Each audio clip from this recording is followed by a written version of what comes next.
Bismillahirrahmanirrahim. Assalamualaikum warahmatullahi wabarakatuh. Alhamdulillahi rabbil alamin. Wabihi nasta'inu ala umuri dunya waddin. Wassalatu wassalamu ala ashrafil anbiya'i wal mursalin. Wa ala alihi wa ashabihi ajma'in. Amma ba'du. Fa inna khairal hadisi kitabullah. Wa khairul hadyi hadyu Muhammadin sallallahu alaihi wasallam. Wa syarrul umuri muhdasatuhah. Wa kulla muhdasatin bid'ah. Wa kulla bid'atin dolalah. Wa kulla dolalatin finnar.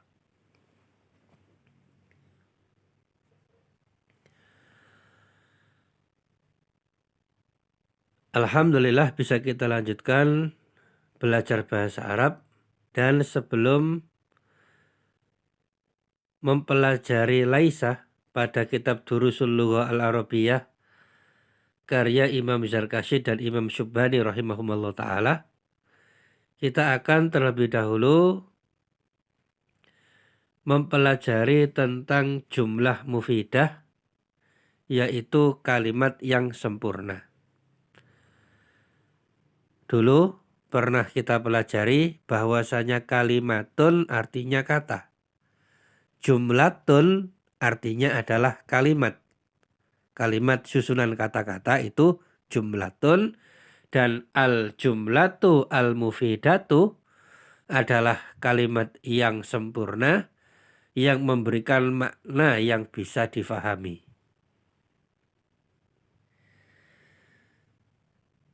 Nah, itulah al-jumlatu al-mufidatu atau al-jumlatul mufidatu, yaitu kalimat yang memberikan faedah. Nah, jumlah mufidah itu terdiri dari dua. Ada al-jumlatul ismiyatu dan al-jumlatul fi'liyatu. Adapun jumlah ismiyah adalah sebuah jumlah atau kalimat yang tersusun dari mubtada dan khobar. Adapun jumlah fi'liyah adalah jumlah atau kalimat yang tersusun dari fi'il dan fa'il. Contoh jumlah ismiyah, Ahmadu tabibun. Ahmad adalah seorang dokter. Ahmad mubtada, tabibun dokter.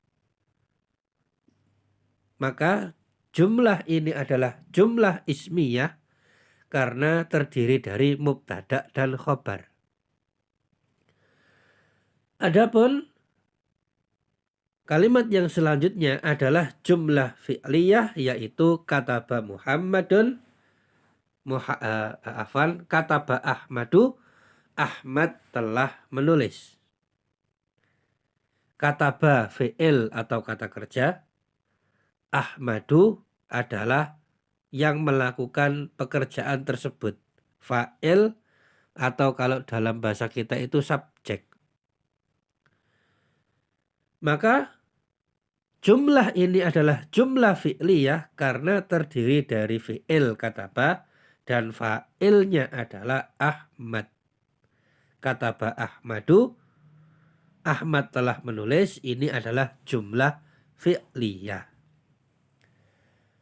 Nah, pada kesempatan kali ini kita akan lebih fokus pada jumlah ismiyah yang nantinya akan dimasuki oleh Laisah. Nah, jumlah ismiyah di sini kami berikan 3 contoh. Ya. Jadi bahasan tentang jumlah ismiyah, mubtada dan khobar itu luas. Cuma di sini kita berikan awalnya saja atau tahap awal saja. Ya. Di sini kami berikan 3 contoh. Yang pertama, al-baitu kabirun. Rumah tersebut besar. Al-baitu fil qaryati, rumah tersebut berada di desa. al-baitu janibal masjidi, rumah tersebut berada di samping masjid. Dan ketiga jumlah ini adalah jumlah ismiyah, masing-masing terdiri dari mubtada dan khobar. Mana mubtada'nya al-baitu, al-baitu, al-baitu dari nomor 1, nomor 3 itu semuanya adalah mubtada.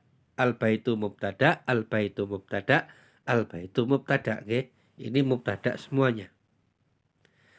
Khobarnya di sini sengaja kami jadikan beda. Kabirun khobar, fil qaryati khobar, janibal masjidi khobar. Nah, pada 3 contoh ini, ya, khobarnya itu bentuknya macam-macam. Yang pertama berupa isim saja, yaitu isim kabirun. Ya.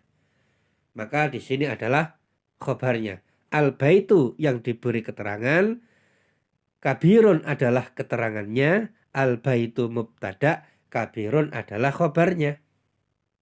Dan khobarnya berupa isim. Adapun yang kedua,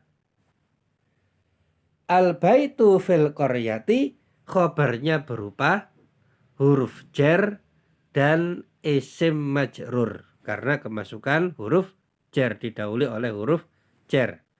Fi huruf jar, al-qaryati yaitu isim majrur karena terpengaruh oleh huruf fi sebelumnya. Dan fi adalah salah satu dari huruf jar. Kemudian yang ketiga, al-baitu janibal masjidi. Ya. Khobar yang ketiga ini jenisnya adalah dzaraf karena janiba adalah dzaraf. Maka pada ketiga contoh ini ada 3 macam khobar, ada yang isim, ada yang huruf jar plus isim majrur, dan ada yang dzaraf. Namun yang perlu dicatat pada kesempatan kali ini, kalau pada jumlah ismiyah, mohon dicatat nih, kalau pada jumlah ismiyah kita temukan huruf jar plus isim majrur atau kita ketemukan dzaraf, maka itulah khobarnya. Maka itulah khobarnya. Dan huruf jar plus isim majrur juga dzaraf itu disebut dengan syibhul jumlati. Apa itu syibhul jumlati? Yaitu ada 2 macam. Yang pertama jarun plus majrurun atau jarun dan majrurun, maksudnya huruf jar dengan isim majrur setelahnya. Dan juga dzaraf, ada 2 macam ya, dzarfun. Kalau kita temukan jarun majrurun dalam jumlah ismiyah atau kita temukan dzarfun dalam jumlah ismiyah, maka itulah khobarnya. Meskipun nanti syibhul jumlahnya ditaruh depan, berarti khobarnya ditaruh depan. Adapun mubtadanya ditaruh akhir. Tapi cara untuk mendeteksi khobarnya adalah dilihat mana yang syibhul jumlah. Sebagai contoh, masih kalimat yang pertama, masih kalimat yang sama, al-baitu fil qaryati. Nah, di situ tulisan yang berwarna biru adalah khobarnya, dan itu adalah syibhul jumlah. Dan untuk hal ini bisa dibalik, fil qaryati baitun. Fil qaryati baitun. Maka khobarnya ditaruh depan, namanya khobar muawwal. Mubtadanya ditaruh belakang, namanya mubtada muakhar. Tapi bagaimana bisa kita mengatakan fil qaryati itu kok khobarnya? Karena dia syibhul jumlah. Nah, jadi yang kami maksud, Ketika kita mempelajari jumlah ismiyah, kita harus bisa mengenali mana yang mubtada dan mana yang khobar. Dan di antara cara untuk mengenali mana yang khobar adalah dilihat mana yang syibhul jumlah. Kalau ketemu syibhul jumlah, maka itulah khobar. Berarti yang satunya yang lainnya adalah mubtada'nya. Contoh yang lain masih kalimat yang sama tadi.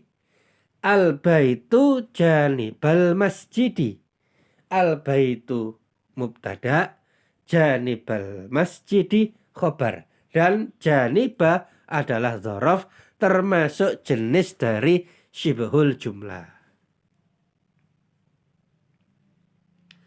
Nah, dan bisa dibalik janibal masjidi baitun, di samping masjid ada rumah.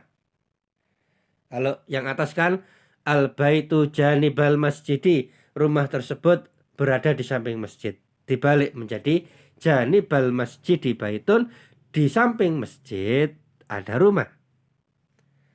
Nah, maka dalam bahasa Arab janiba, ya, janibal masjidi inilah khobarnya. Kenapa? Karena di situ ada syibhul jumlah, yaitu dzaraf janiba. Adapun baitun adalah mubtada'nya. Nah, inilah salah satu cara mengenali mana yang mubtada dan mana yang khobar. Kalau kita temukan syibhul jumlah, yaitu jar majrur atau dzaraf, maka itulah khobarnya. Oke. Dan seperti biasa,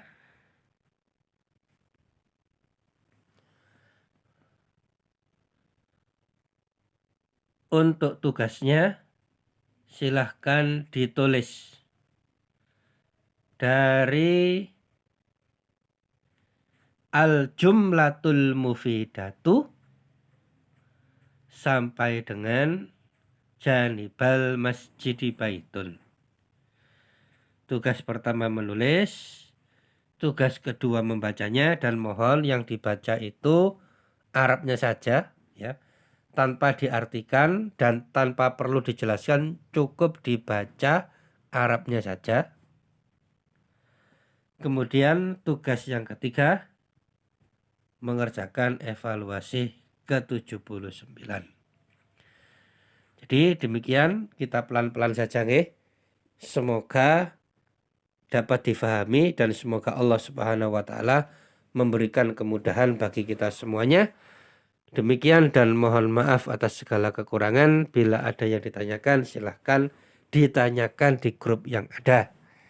Kita tutup dengan membaca doa kafaratul majlis. Subhanaka Allahumma bihamdika asyhadu an la ilaha illa anta astaghfiruka wa atubu ilaih. Wassalamualaikum warahmatullahi wabarakatuh.